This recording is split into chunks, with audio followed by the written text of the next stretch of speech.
selesai ya? Sudah Pak. Di bidang apa? Beliau mengajar di bidang apa? Nano sensor.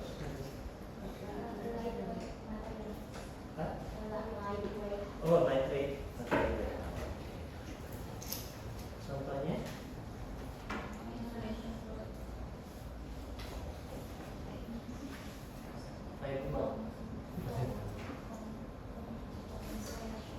Insulation board. Oh iya, ya memang sangat biasa.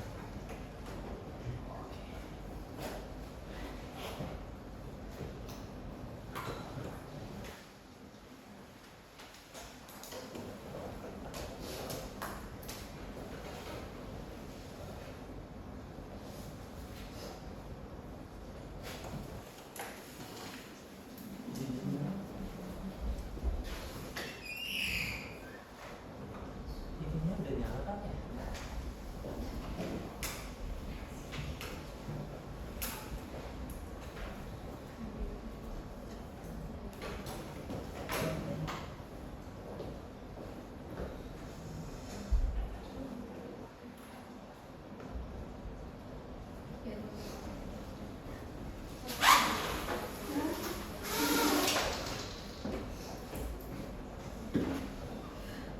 Jelas ya?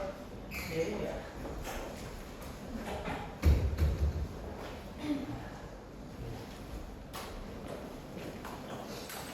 Kita solusinya kalau kurang bisa agak maju aja, dekat aja, rapat, biar lebih hangat.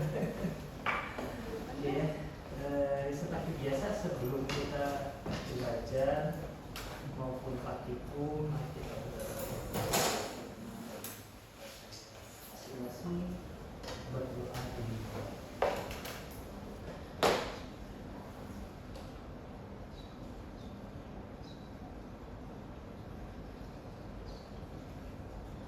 Sudah selesai, oke ya. Jadi hari ini kita lanjut kuliah teknologi biokomposit ya. Jadi pelajaran saya ini akan membahas terkait wood modification, ya, wood modification dan aplikasi wood modification di bidang biokomposit.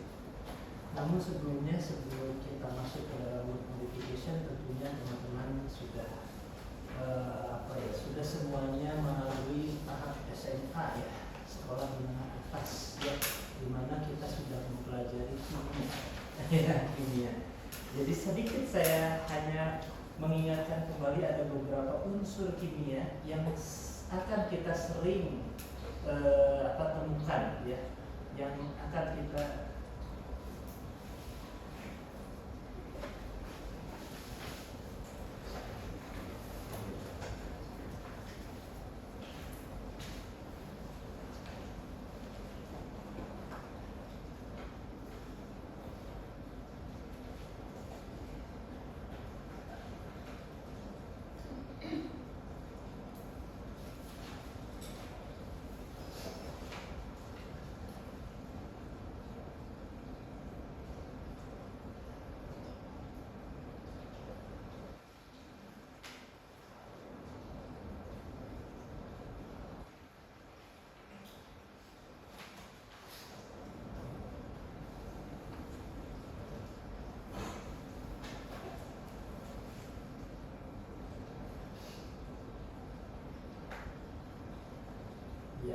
Jadi unsur minyak, SUB. Nah, yang kita akan sering temukan di kehidupan di hutan, di teknologi hasil hutan, di antaranya adalah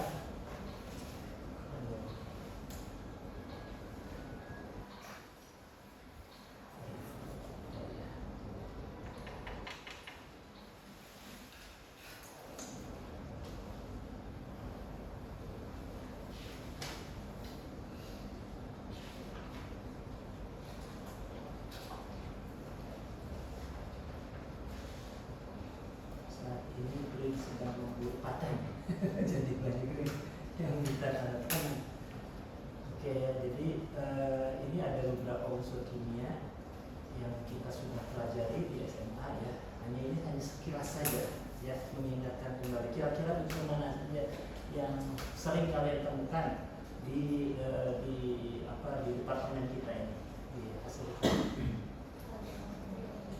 hidrogen, karbon yang paling banyak karbon ya, karbon, hidrogen, oksigen, terus nitrogen, sulfur ada ya, oke.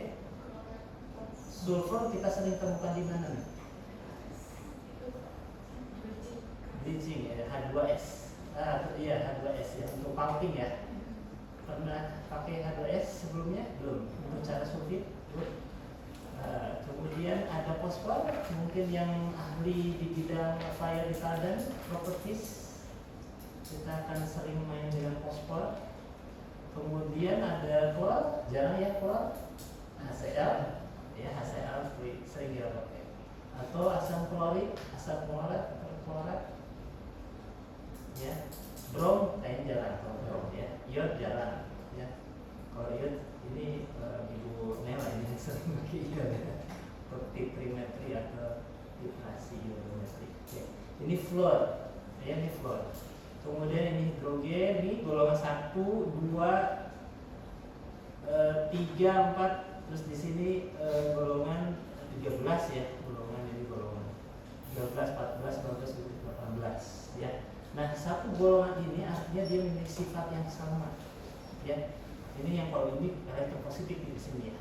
Jadi dia kecenderungannya jadi ion positif. Nah, hidrogen pasti H+, ya nggak ada H-nya. Tapi mungkin juga bisa dibuat dari H ya. Natrium, logam natrium ini salah satu unsur mineral yang kaya di tumbuhan ya, lithium, kalium, paludium jarang ya, tapi ada.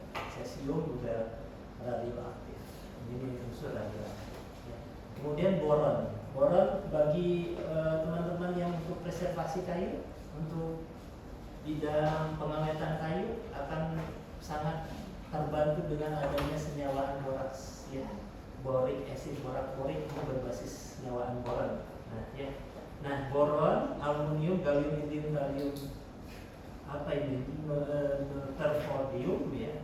Nah, ini satu golongan memiliki kurang lebih sifatnya yang sama. Jadi ada kemungkinan aluminium itu memiliki sifat anti apa? Misalnya anti rayap ya. Ada kemungkinan aluminium memiliki sifat anti rayap karena dia memiliki di dalam satu golongan yang sama. Ya walaupun kita jarang pakai, jarang ini, tapi ada kemungkinan dia memiliki sifat yang sama.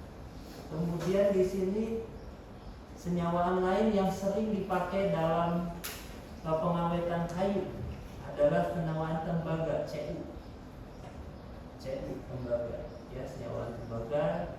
Kemudian ini perak ya, perak juga ini masuk ke dalam satu golongan ya. Kemudian zinc, Zn, zinc ya. Kemudian besi, nah ini besi bagi yang penelitiannya ke arah nano magnet ya, wood magnetic, yang magnetic wood ini bermain dengan unsur ferrum ya, untuk besi. Nitrogen, karbon sangat banyak sekali penyusun building blocks untuk pembuatan senyawaan organik di alam ya. Kemudian nitrogen, fosfor, arsen. Nah, arsen ini adalah senyawaan yang banyak digunakan untuk banyak ya penggunaannya arsen itu ya. Antaranya adalah untuk warangan untuk racun tikus ya, arsen. Tapi bisa juga digunakan untuk racun manusia ya, sempat dulu itu ya. Munir katanya ya, sempat dulu itu desas-desus oleh adanya arsen organik. Nah, arsen organik itu adalah, arsen itu senyawa apa nih? Dia maksudnya metaloid atau tidak? Metaloid. Jadi kalau metaloid itu adalah senyawaan yang sifatnya ada logam, ada non logamnya. Sifatnya itu seperti aluminium nih. Aluminium dia unsur metaloida. Jadi dia bisa bersifat asam, bisa bersifat basa. Jadi kalau dia bersifat asam, artinya dia aluminium misalnya ferroalumina bisa Fe3 atau O3 bisa FeAl atau Fe2 atau O3. Nah itu dia bersifat sebagai metaloid. Dia bersifat asam atau bisa bersifat basa ya. Nah sama juga dengan ini stannum, timah ya. Nah ini adalah beberapa unsur yang sering kita temui ya di kehidupan kita ya, terutama dalam studi-studi kita yang kita lalui dari mulai S1 sampai S2 saat ini ya. Kemudian di sini ada unsur apa, gas halogen gas mulia. Ini maksud gas mulia. Gas mulia itu gas yang tidak yang inert, yang tidak bereaksi ya. Biasanya digunakan untuk analisis GCMS ya. Biasa untuk gasifikasi ya, supaya dia karena misalnya helium atau neon itu ditembak dialirkan ke dalam kolom kromatografi supaya dia membersihkan gas-gas yang ada yang di dalam kolom ya, di dalam gas. Nah ini unsur halogen ini sangat penting juga ya. Unsur halogen seperti Cl-nya NaCl, garam. Tanpa ada Cl, makanan kita semuanya hambar ya, karena ada garam di situ ya, ada Cl. Boleh dari ganti fluor, fluorida untuk gigi supaya bersih, supaya mengkilap ya. Fluor, ada fluor, brom, ion, statin. Ini unsur baru ya. Nah inilah yang kita akan coba pelajari ke depan sebagai basicnya ya, basic alam, basic elemen yang menjadi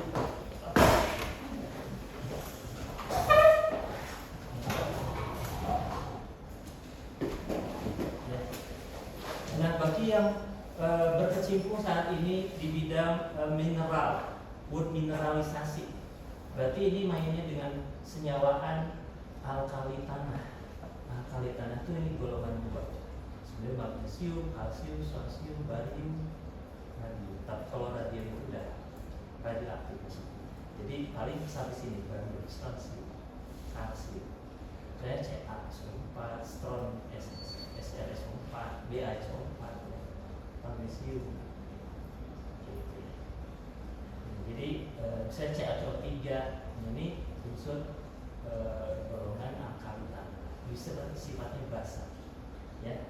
Jadi yang sebelah sini, yang sebelah kiri ini basa, sebelah kanan cenderung ke asam ya, asam dan basa. Jadi ada pasangannya, asam dan basa. Selalu di alam ini ada pasangan-pasangan ya.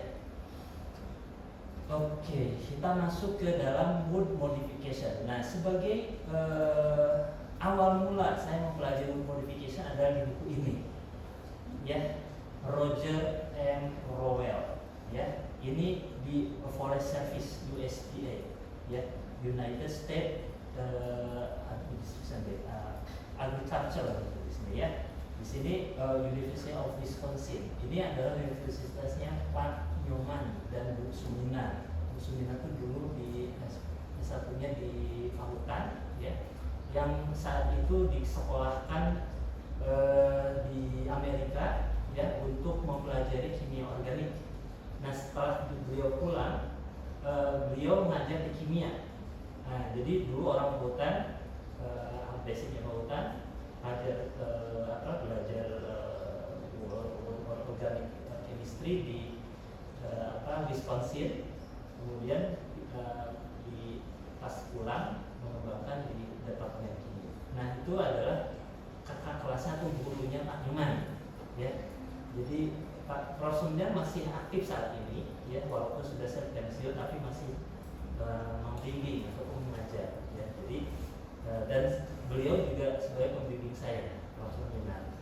Jadi Pak Nyoman ketika berangkat ke Amerika itu juga mempelajari kimia organik salah satunya, dan itu diajar oleh dan dibantu oleh Prof. Suminar. Jadi memang Prof. Suminar itu Pak Nyoman sangat inilah ke Prof. Suminar itu. Jadi saya sempat waktu S2 juga ketika ujian kan waktu itu katrodenya Pak Nyoman, ya, katrodi S2-nya Pak Nyoman. Jadi beliau meminta saya diuji oleh Bu Suminar. Jadi saya waktu itu Bu Suminar juga. Sampingnya Pak Yusuf, pembimbing saya itu Pak Yusuf. Pak Yusuf ya kalau saya Pak Yusuf S2. Jadi pas setelah pulang dari Perancis itu saya ujian lagi. Jadi ujian itu 2 kali, di sana sekali, di sini sekali, ya. Kan double degree gitu. Nah, di sini sama Pak Yusuf, terus diuji Prof. Suminar dan Pak. Oke, jadi ini adalah salah satu buku yang menjadi menjadi dasar saya mengembangkan wood modification untuk mempelajari wood modification di sini, ya. Jadi ada beberapa reaksi kimia yang dilakukan. Kenapa sih awalnya reaksi kimia perlu dilakukan terhadap atau wood modification? Sebelum wood modification mungkin kita harus tahu dulu lah struktur kayu, ya. Teman-teman sudah paham kan kimia hasil hutan, sudah paham lah, ya. Jadi kayu itu tersusun dari apa aja?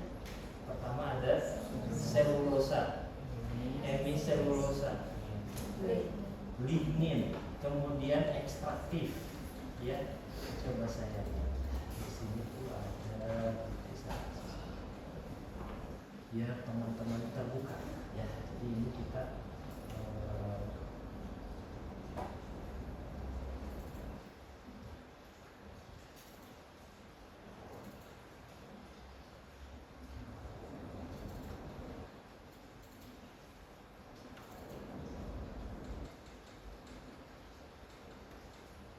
ini bisa kasih saya. Jadi pembimbing saya itu Pak Philip dan Holger Nilitz dulu.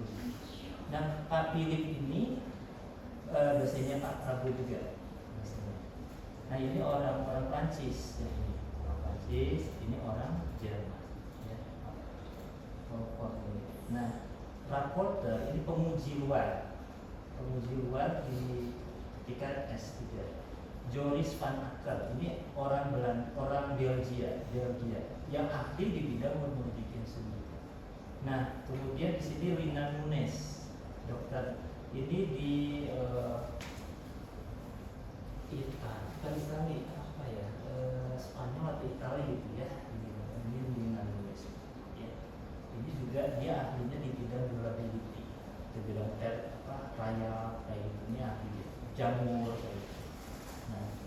Nah, Pak Wayan adalah penguji yang di-invite. Jadi Pak Wayan datang ke sana waktu pas saya di sana.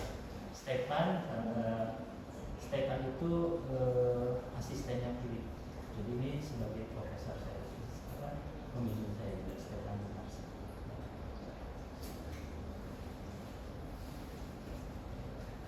Ini jadi kalau di sana, kalau teman-teman misalnya ada kesempatan bisa S3 di sana, jadi pendahuluan dalam bahasa Perancis, pendahuluannya apa sih, prolog, pendahuluan dari tesisnya adalah bahasa Perancis, tapi berikutnya bahasa Inggris, ya. Jadi hanya beberapa, kalau nggak salah 10 halaman, ya, 10 halaman ke dalam bahasa Perancis. Ya tinggal translate saja sih sebenarnya, ya. tapi tetap dikoreksi ininya tensisnya ada.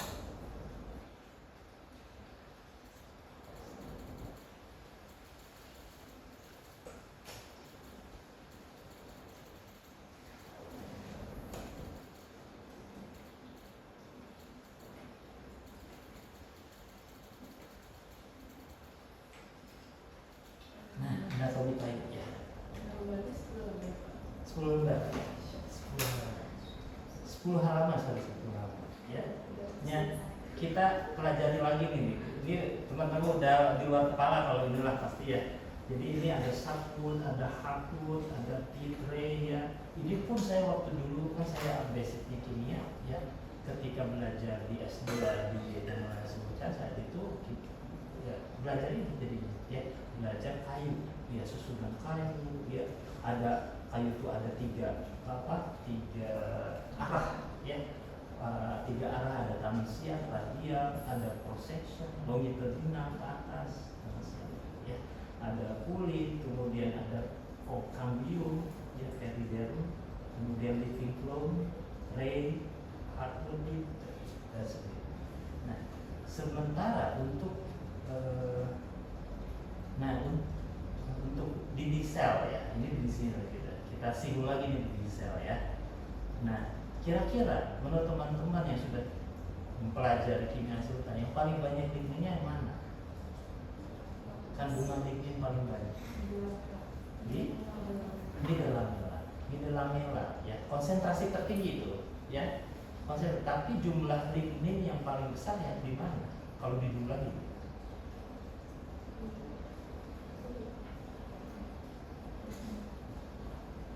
Konsentrasinya tinggi di dalamnya, tapi yang paling besar kalau dijumlahin di dinding sel ya, di ininya, di S2 nya salah ya, coba nanti dilihat lagi ya.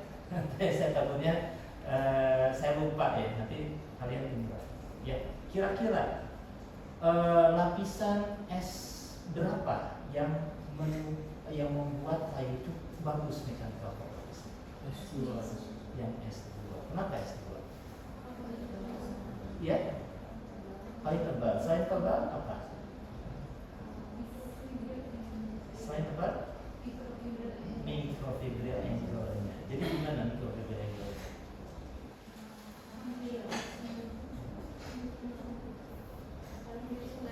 Yang bagus gini atau yang gini? Yang mendekati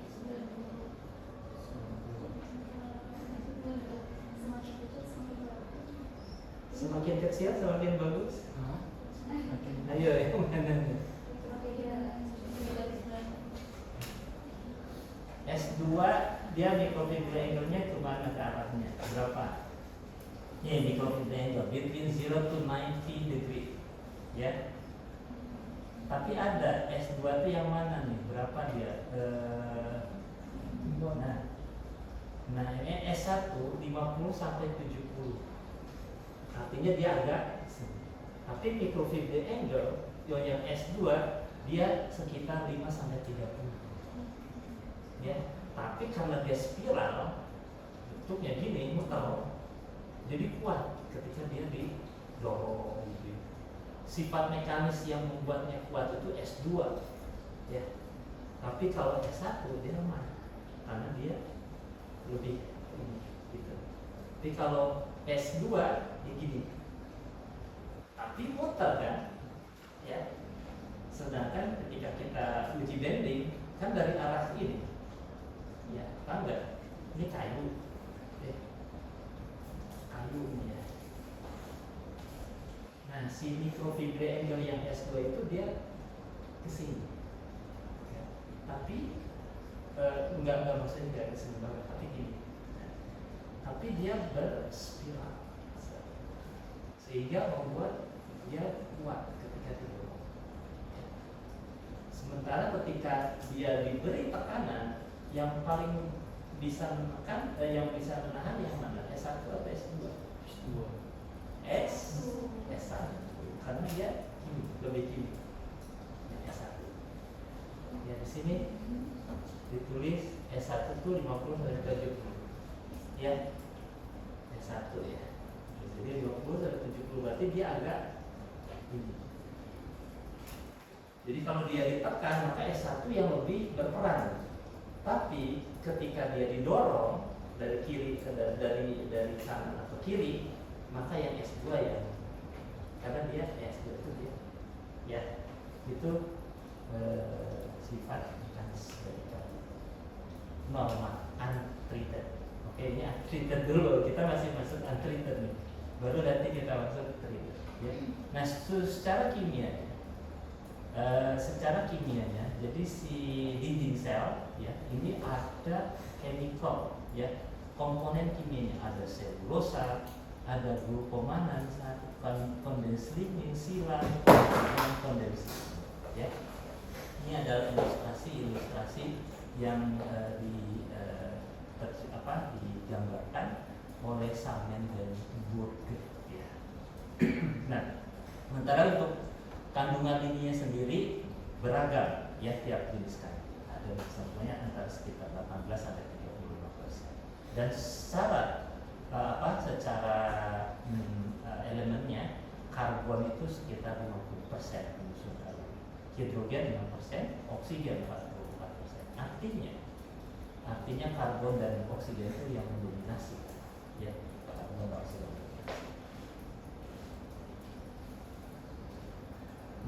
Nah di sini selulos masuk nih, selulos menurut teman-teman seperti apa selulos? Adalah linear chain high molecular weight homopolimer. Homopolimer artinya polimer yang tersusun dari satu jenis monomer ya. D-glucopyranose ya. Apa dari beta? Ini ikatan beta 14 glycosidic bond. Mana sih sebenarnya beta 14 glycosidic bond? Nah ini satu. Jadi ini dibulak-balik sih sebenarnya ya. Ini anggap glukos, ini glukos. Ya, glukos itu kalau dibuat berikatan dengan satu dengan yang lainnya, maka akan terbentuklah ini ikatan beta 14. Satunya dari mana? Satunya dari sini karbonnya, keempat, ya keempat itu. Ya, jadi ini glukosa. Glukosa ada 6 karbonnya. Mana? 6. Bisa dihitung 6. 1, 2, 3, 4, 5, dan 6. Nah, ini struktur biduk. Bukan biduk. Kursi, ya. Kenapa kursi? Karena dia bentuk seperti kursi. Ini struktur, ini namanya struktur ruang, bangun ruangnya, ya, bangun ruang dari selulosa, ya, selulosa, ya. Jadi ini struktur kursi, artinya struktur yang stabil, ya. Jadi di alam ini kebanyakan struktur kimia penyusun kayu itu dalam kondisi yang stabil. Dalam hal ini berarti selulosa ini dia disusun secara stabil dengan bangun ruangnya berupa kursi. Tapi ada juga yang berupa biduk tapi tidak stabil sehingga tidak eksis. Ya. Bisa saja dibuat biduk tapi tidak bisa eksis. Ya. Karena yang di alam itu kebanyakan adalah yang stabil. Kecuali yang unsur-unsur radioaktif, ya, ada yang tidak stabil sehingga dia akan ya. Nah ini adalah basicnya kita melakukan modifikasi kayu berbasis senyawa ini ya. Ada gugus apa aja di sini yang kalian ketahui?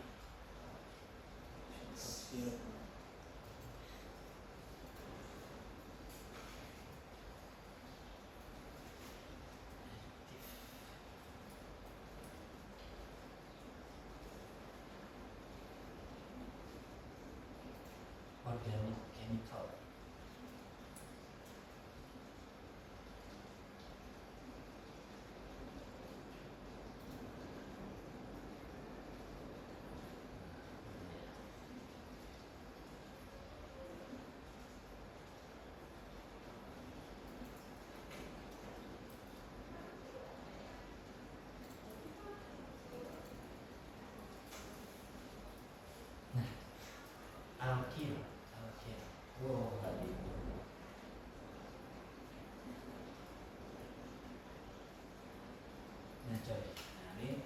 gugus-gugus aktif nih ya.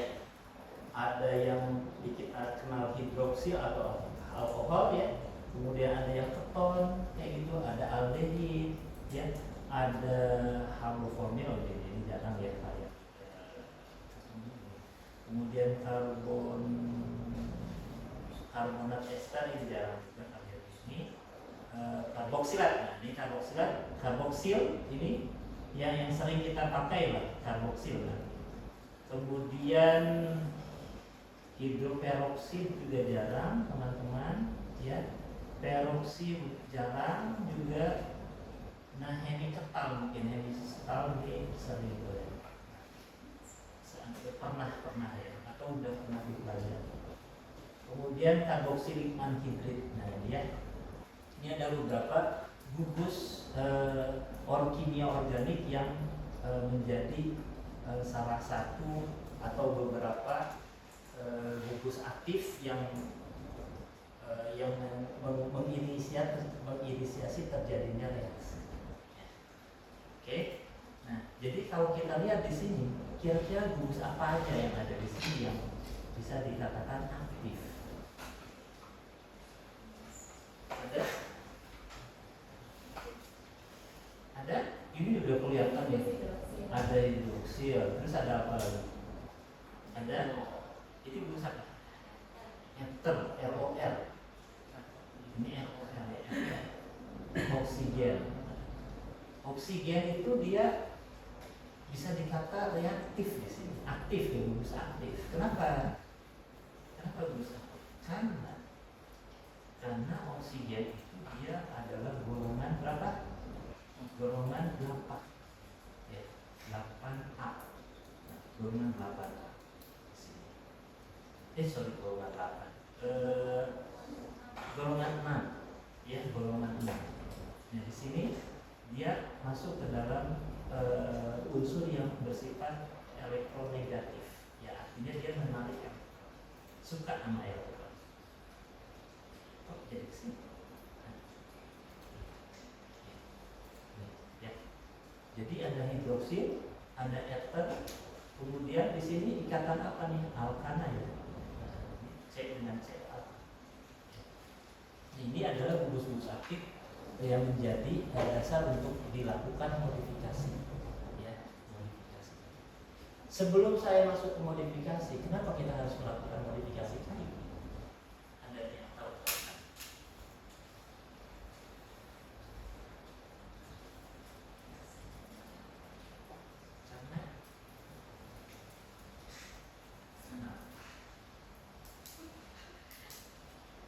Rani, Bashir, Zidan, kenapa sih sebenarnya modifikasi kayu penting, perlu dilakukan?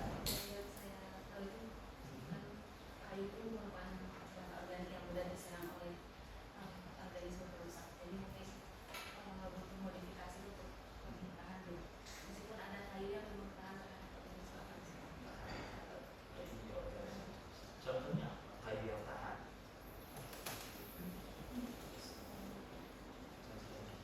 Kayu yang tahan apa?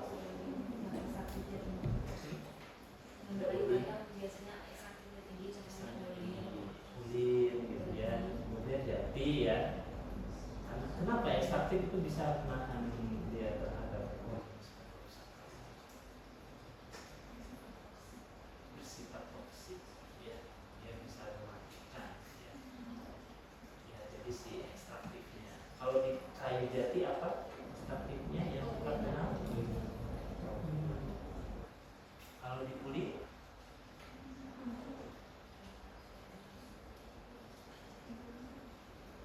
UC Dex, kalau nggak salah ya. Nanti dilihat nanti. Ada beberapa ini. Saya sudah merangkum.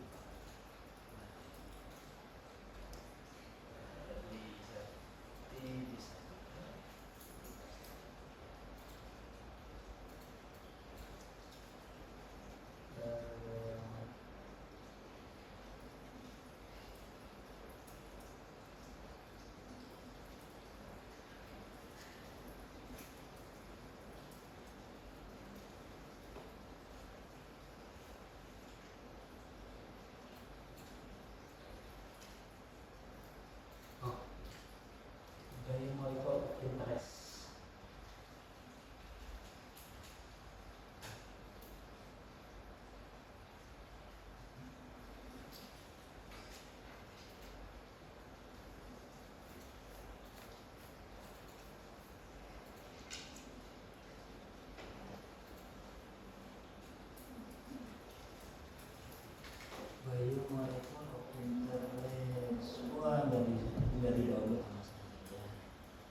terampil. Oke, jadi di situ ada. Ya. Nah, oke, jadi kayu, kenapa kita lakukan modifikasi? Karena saat ini kondisinya alam itu ya, ketersediaan kayu di alam untuk kayu-kayu yang tahan terhadap raya itu udah berkurang. Ya, kayu-kayu alam itu udah berkurang jumlah. Kalau kita habiskan nanti itu ada sayang ya. Jadi kita coba pemerintah membakar kayu cepat tumbuh. Nah, karena itu karena sifatnya material tersebut kayu cepat tumbuh perlu dilakukan modifikasi supaya bisa mensubstitusi kayu yang berasal dari kayu alam yang sifatnya superior. Ya. Namun tetap ketika kita melakukan modifikasi ada ada sifat yang menurun, terutama dalam hal mechanical atau sifat mekanik. Ya. Jadi di sini alasan kita melakukan modifikasi yaitu untuk meningkatkan mutu kayu yang tadinya mutunya rendah jadi lebih meningkat. Ya. Supaya apa? Supaya bisa digunakan di berbagai keperluan baik interior maupun eksterior. Ya. Namun ketika bermain dengan struktural yang membutuhkan beban berat, nah ini yang menjadi kendala untuk kayu yang termodifikasi. Ya, karena kebanyakan kayu yang termodifikasi itu terjadi penurunan sifat mekanis. Kenapa sifat mekanis itu bisa menurun? Karena ketika kita sisipkan chemical ke dalam kayu tersebut, maka interaksi atom atau molekul baik ikatan hidrogen maupun ikatan kovalen itu akan terganggu oleh adanya interaksi kimia yang kita sisipkan. Apa yang terganggu? Nah, selulosa ini satu line polimer satu polimer. Ya. Tapi dalam kayu itu gabungan polimer yang menjadi satu. Ya. Jadi kalau disatuin jadi satu bundle, ya, satu bundle seperti ini. Ada yang kristalin, ada yang amorf, kristalin lagi, amorf lagi, ya. Nah, yang amorphous region ini yang gampang di attack atau direaksikan, ya, direaksikan. Nah, kira-kira kenapa bisa terjadi penurunan sifat mekanis? Sifat mekanis yang paling utama dalam kayu yang menentukan adalah lignin, hemiselulosa atau selulosa? Selulosa. Yang mana selulosa satu dengan yang lain disatukan dengan ikatan apa? Hidrogen. Ikatan hidrogen. Ikatan air dengan air dipanaskan di suhu 103 bisa menguap? Bisa. Sekarang selulosa dipanaskan bisa mau enggak? Tidak, karena dia butuh energi besar untuk bisa menguap. Tetapi ikatan hidrogen itu ketika dimasukkan chemical ke dalam kayu diimpregnasi, maka dia akan terganggu. Yang tadinya strukturnya sudah rapat jadi terbuka karena dia swelling. Kayu sifatnya swelling, ya, dia menyerap kayu higroskopis karena ada hidroksil. Nah, ketika dia di curing ada chemical di dalamnya, maka terjadilah perubahan, restrukturisasi. Yang tadinya ikatannya udah nyatu itu, ya walaupun ikatan hidrogen itu ya, ikatan hidrogen itu sangat rentan terhadap adanya chemical, terutama asam. Maka kalau kayu diberi asam, dia akan lebih mudah rapuh. Ya. Jadi ketika kita melakukan modifikasi, maka ada kemungkinan sifat mekanisnya akan berubah. Ya. Nah, di sini juga bisa kita lihat nih, ini selulosa, ini selulosa, ini selulosa. Selulosa satu dengan selulosa yang lain dihubungkan menyatu satu dengan lain dengan adanya ikatan hidrogen yang notabene dia tidak kuat, ya, rentan terhadap adanya interaksi chemical.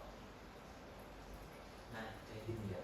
Jadi si selulosa dia ada ikatan hidrogen satu dengan lain, ya, antara polimer selulosa satu dan polimer selulosa lain ada ikatan hidrogen yang rentan kalau kita sisihkan chemical, bahkan panas pun, ya. Jadi ketika kita melakukan modifikasi itu ada modifikasi panas, ada modifikasi kimia, ada juga termokimia.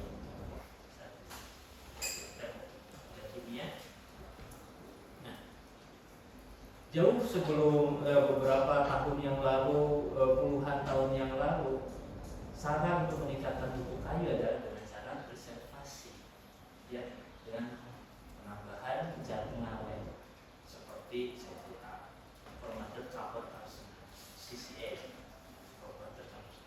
atau senyawaan kreosot. Kreosot itu adalah senyawaan ini minyak bumi juga, ya, minyak bumi yang bersifat racun terhadap, tetapi dia bisa menghasilkan limbah, bisa tercuci di alam, sehingga ketika digunakan di perumahan itu membahayakan orang, ya. Jadi itu wood preservation saat ini sudah mulai di-ban, mulai dibatasi, bahkan ada yang dilarang di Eropa, ya. Di Eropa udah sangat dilarang, termasuk diantaranya adalah boraks. Boraks itu udah di-ban di Eropa, ya. Tapi di Jepang atau di Amerika masih oke untuk boraks, ya. Bahkan CCA, chromated copper arsenate, ya, chromated copper arsenate, copper arsenate. Nah, copper mana sih CO? Nah, copper TCU, tembaga. Chrome mana chrome? Nah, ini chrome. Chromated copper arsenate, arsen, AS. Mana arsen? Nah, AS, arsen. Jadi senyawaan unsur ini, ya, unsur AS, Cu, krom itu unsur-unsur yang mematikan, ya, yang membuat toksik ke kita, ya. Termasuk ke organisme perusak kayu, sehingga kayu itu memang jadi kuat, ya. Tapi itu bagusnya apa untuk kayu? Bagusnya si kayu jadi awet, ya. Mechanical propertiesnya bagaimana? Terjaga tetap, ya. Jadi hebat. Preservasi zaman dulu itu memang menjaga sifat kayu, ya. Cuma tambahannya dia lebih tahan terhadap ayam ataupun. Tapi mechanical propertiesnya bagus, tetap terjaga, ya, karena kebanyakan mereka bersifat basah, ya. Tapi ketika kita lakukan modifikasi karena dorongan untuk lebih ramah lingkungan saat ini, ya, jadi isunya saat ini pokoknya ramah lingkungan aja, ya. Jadi yang bersifat racun itu dihindari, ya.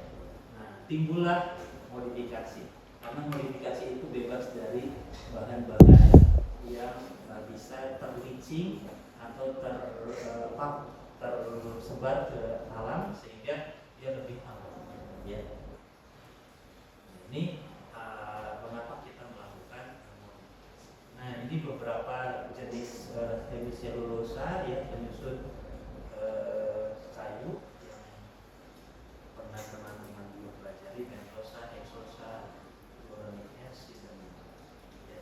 Jadi ini contoh adalah komponen dari hemiselulosa dari hardwood, ya. Jadi bedanya dengan selulosa, si hemiselulosa itu ada cabangnya, ya, ada cabangnya. Di sini ada gugus lain, ya, gugus asetil. Nah, ini gugus asetil. Mana gugus asetil? Nah, ini gugus asetil. Ya, gugus asetil. 4 Asetilnya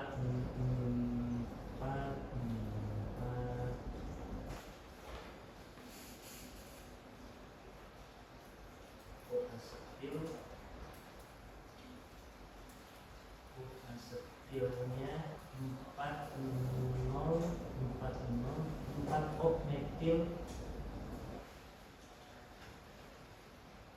ini.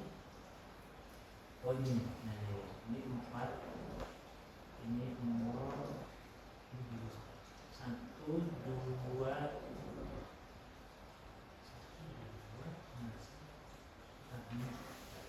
di mana? Glukoronosilat.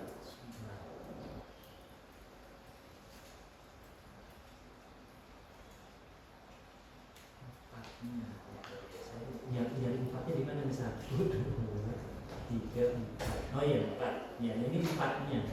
Oh, ini 4 ya. Terus ini metilnya di sini, metilnya, kemudian glukoronosilat. Nah, ya. Jadi ini salah satu komponen hemiselulose di hati. Ini kalau disokot beda lagi dia. Jadi ini senyawaannya gugus-gugus penyusunnya beda lagi. Ya, jadi hemiselulose itu ada asetil grupnya di sini. Jadi kalau kita panaskan kayu, maka salah satu komponen yang dihasilkan dari pemanasan itu cairannya berupa cuka kayu. Cuka kayu itu dari mana? Dari sini. Jadi diputus nih asetil, gugus asetil. Jadi gugus asetilnya terputus karena dia rentan untuk putus ya. Nah, jadi ester ya dia. Jadi bentuknya ester gitu. Ya. Jadi ketika dipanaskan dia putus. Ya, panasan suhu yang cukup ya. Putus sehingga menghasilkan asam cuka. Nah, cuka kayu itu yang bisa digunakan sebagai pengawet juga. Jadi banyak penelitian, penelitian Prof. Yusuf ya, dulu termasuk saya juga ikut berkecimpung di bidang preservasi berbasis cuka kayu ya. Prof. Bustan juga sama ya.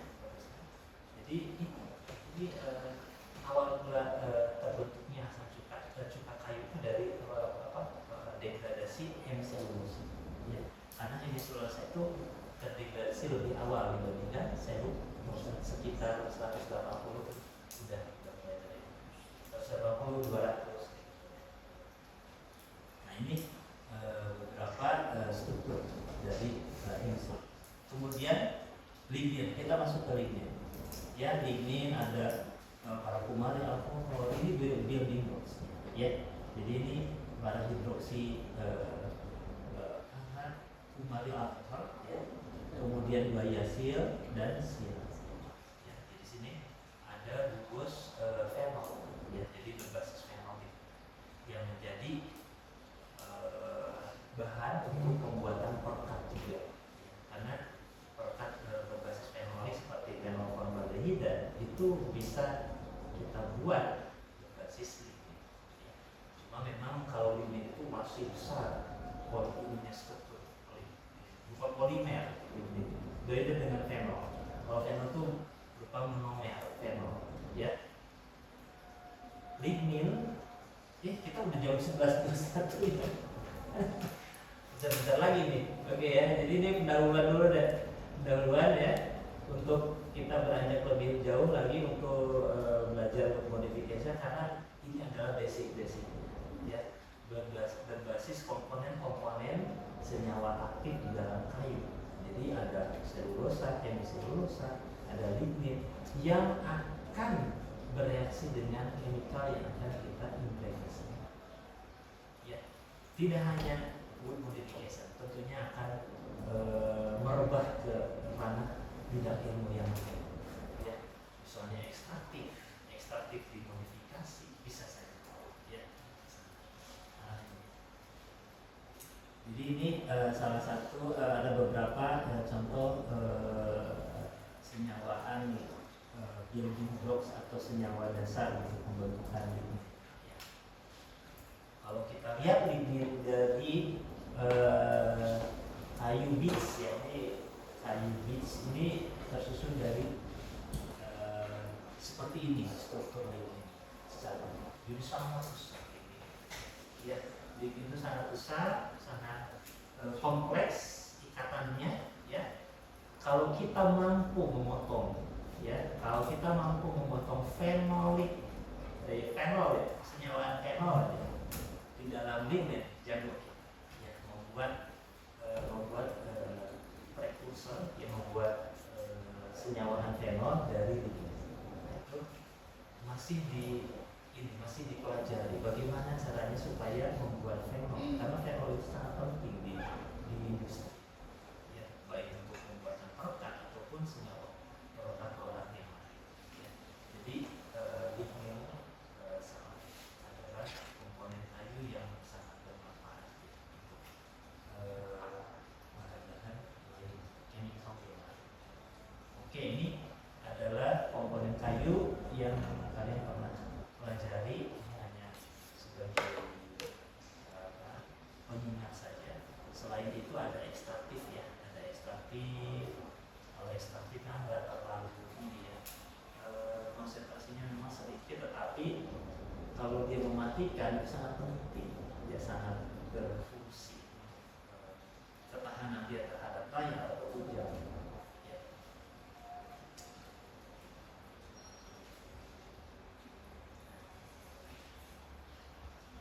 Ada pertanyaan sebelumnya mungkin? Sebelum kita masuk ke modifikasi kayu. Udah jam 11.24, kita cukupkan? Ya. Modifikasi kimia itu berkembang karena modifikasi lama menggunakan bisa. Lalu kenapa modifikasi sekarang tidak terus menggunakan tersebut harus modifikasi kenapa di dalam Oke, jadi ya, dulu kan kita menggunakan wood preservation chemical ya, bahan kimia yang bersifat racun.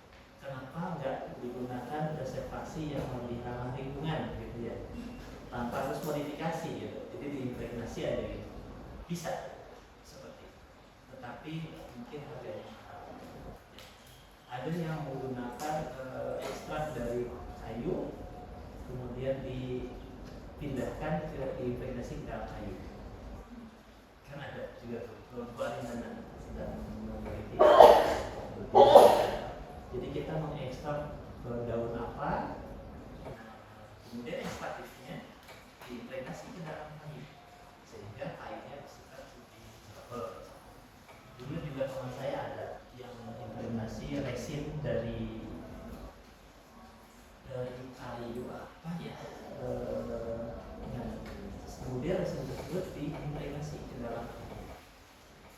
Tapi di dalam proses impregnasinya terkadang resin itu perlu chemical solvent organik yang tidak bisa larut dalam air si resin itu. Jadi perlu ada solvent organik. Jadi agak menyulitkan ketika kita melakukan impregnasi, terutama dalam di industri, karena kita butuh solvent.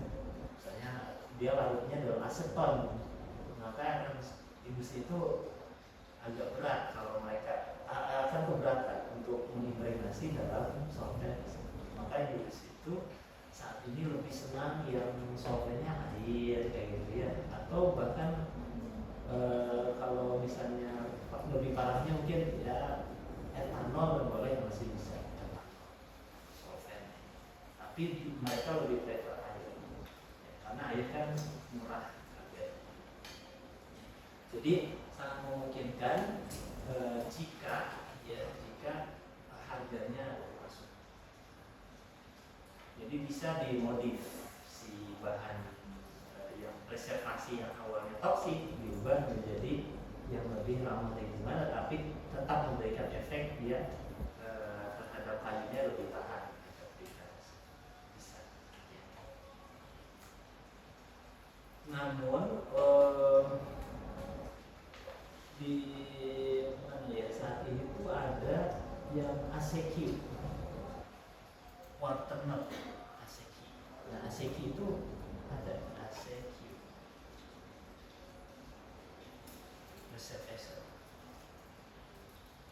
preservative. Nah, water-based arsenic-free wood preservative used protecting them from rot. Jadi alkaline copper quaternary. Jadi ini senyawaan quaternary dan tembaga yang bersifat basah. Nah, ini yang sering dipakai saat ini. Ya, di misalnya di PNG ya, di Papua Nugini mereka menggunakan ACQ. Termasuk di kita juga. Nah, ini menggunakan preservasi alkali copper quaternary. Ada juga yang pakai borax. Borax masih dipakai di kita. Ya, itu jadi borax bori itu masih dipakai. Jadi masih oke. Ya, kalau di kita pakai eksterior maupun interior. Ya. Nah, kalau ACQ kayaknya sepertinya lebih ke eksterior. Tapi dia bebas arsen, dia bebas zat unsur yang mematikan, yang racun. Ya. Jadi ini adalah beberapa preservatif yang masih digunakan, ya, masih diperbolehkan. Jadi ACQ, borax borix, ya, kalau di kita ya. Kalau di Eropa borax borix sudah mulai dilarang. Di Amerika masih oke. Di Amerika pun CCA itu masih dipakai untuk tujuan tertentu. Misalnya untuk yang listrik kayak gitu, yang jauh dari pemukiman, ya. Yang dekat dengan pemukiman ya mereka menggunakan yang lebih ramah karena dapat membahayakan warga sekitar, misalnya di Pakistan. Oke.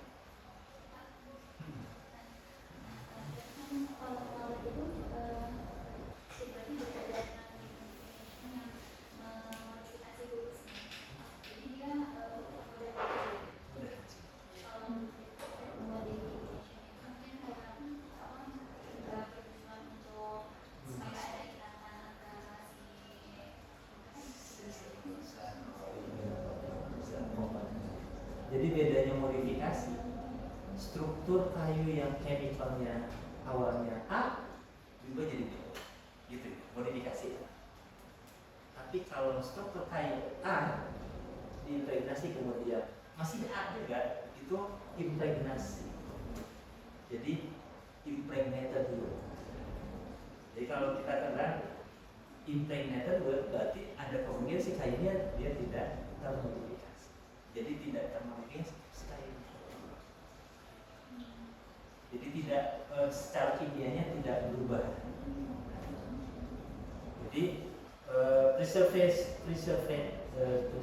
wood artinya si kayu itu dia dipreservasi, diimpregnasi saja tanpa merubah struktur kimia.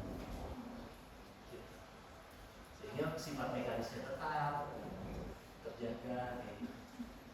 Nah, tetapi kalau modifikasi itu lebih ke perubahan struktur kimia. Jadi struktur kimia kayu baik selulosa atau lignin atau hemiselulosa atau semuanya itu membentuk struktur yang baru. Karena misalnya ada salah satu bungkus OH aja di selulosa itu diubah jadi ester dengan asetilasi misalnya, maka dia udah berubah struktur, jadi udah termodifikasi, modified tuh maksudnya.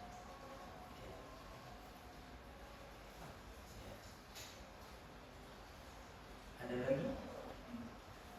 Yang modifikasi tema itu. Nah, modifikasi tema itu pun dia mengubah struktur kayu. Yang tadinya selulosanya banyak amoknya, struktur kristalin amok, banyak amoknya. Nah, ketika dia didegradasi karena panas, maka susu amoknya jadi berkurang.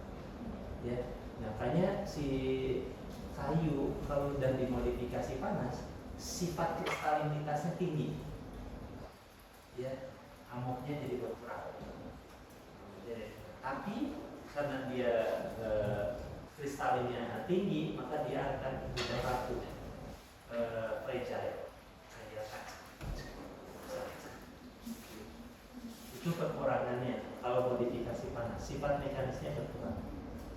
Sifat mekanis berkurang. Selain itu juga lignin dia akan dia akan berrekondensasi, bukan kondensasi. Dia akan bergerak si lignin yang tadinya diam gitu ya. Dipanaskan dia mulai bergerak cair. Nah, ketika dia kembali lagi ke suhu awal, ke suhu ruangan, maka dia akan terbentuk lagi. Jadi rekondensasi lignin. Si lignin itu jadi strukturnya jadi berubah. Nah, hemiselulosa terputus asetil grupnya. Jadi terdegradasi. Akibatnya si kayu yang habis dimodifikasi panas dia lebih gelap warnanya, ya. Itulah karena dia ada perubahan struktur yang terjadi pada saat proses itu. Jadi kita belum masuk nih ke dalam modifikasi kayu karena kita pelajari dulu basicnya dari modifikasi kayu apa.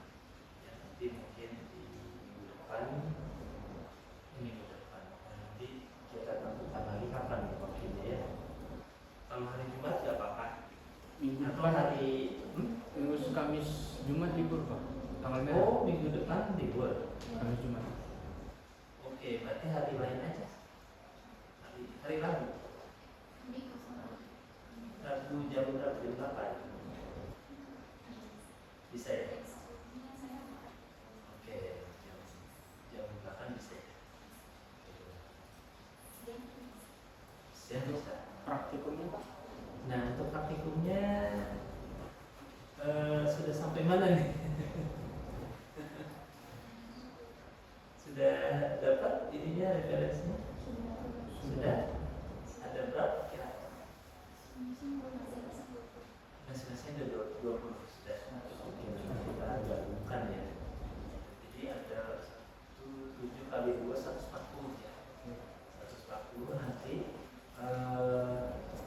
bisa nggak kita buat Mendeley, kita masukkan ke dalam Mendeley.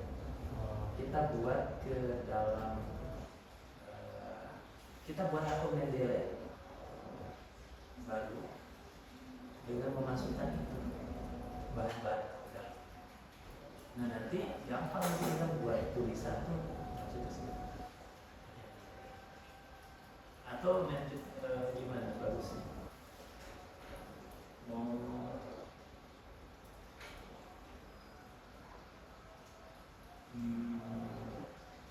Metodenya pakai metode kandidat bisa kan yang kemarin itu ya, mencari jurnal pakai post viewer kemarin nyarinya.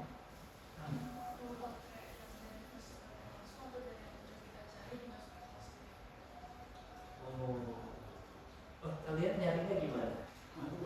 Manual. Oh iya, ada manual. Nanti bisa juga kita cari pakai Facebook. Seandainya masih ada yang kurang. Jadi Facebook juga seperti ini. Nah, kadang ketika kita mau publish review paper, mereka kadang menanyakan bagaimana cara pencarian referensi. Ya. Ada yang mual reviewer, post viewer, ada yang mual juga nggak masalah.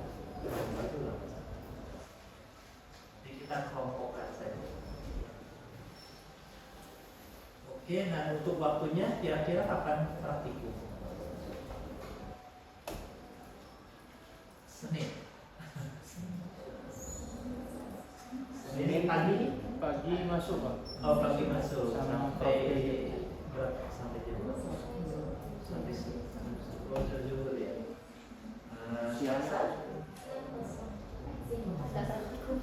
Selasa kosong sih saya. Saya pagi Nggak ada. Hari Selasa aman. Full dari pagi Pak. Oh nggak ada. Oh ada. Oke, jadi hari Rabu pagi ya. Kalau itu kuliah kan? Ya. Siangnya. Rabu siang ada. Kosong. kosong Pak. Berarti Rabu siang saya tuh ada ini rapat. Aduh, selalu ada rapat ini jam siang.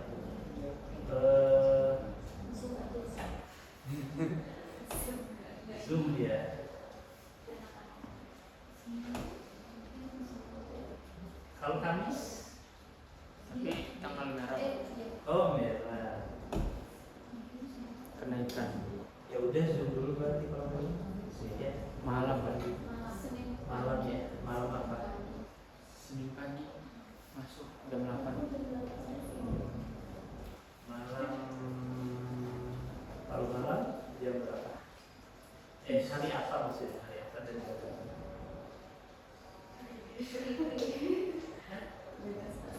Bebas. Bebas Oke, bebas. setelah isya. Setelah Isya aja ya, biar ini ya. Setelah isya Sambil makan, boleh lah ya, sambil makan. jam 7 atau setengah 8 Pak.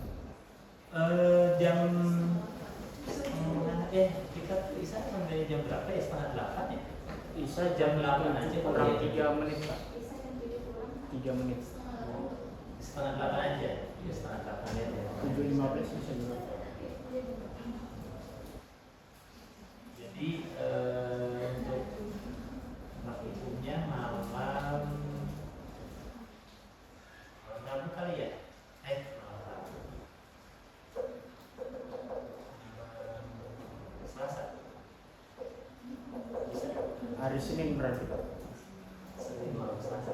Bisa. Itu kan yang untuk minggu ini harusnya. Yang untuk minggu depannya Pak digabung aja tuh gimana? Yang Kan itu ikutnya. iya kan waktunya harusnya untuk minggu ini. Iya. Saat ini bisa dikirim nggak ke saya ini? Apa hasil Oh bisa Pak. pencariannya? Nah, saya coba. Kami gabung. pakai gabungin semua kami digabungin di Excel Pak. Oh gitu aja kan. Dari situ. Kalian ada ininya kan? Apa ada soft copy-nya? Ada Pak. Setiap papernya. Ada kan? Ada ya. Oke. Good. Jadi nanti kita kelompokkan. Saya coba kelompokkan. Ya. Sebelum nanti pertemuan praktikum, saya kelompokkan dulu. Baru nanti kita bisa. Oh, baik. Ya. Oke. Berarti waktunya di hari itu aja Pak. Jadi atau tambah hari Pak. Nanti tunggu ini dulu deh. Oh. Saya bagi dulu ya. Oh, oke Pak. Saya bagi dulu. Nanti baru kita pembagian bahasa.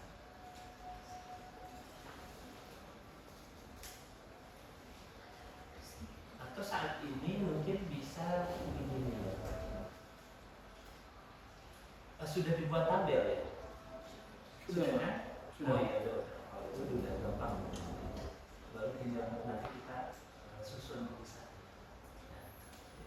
Nah, apa dulu nih yang mau dibahas?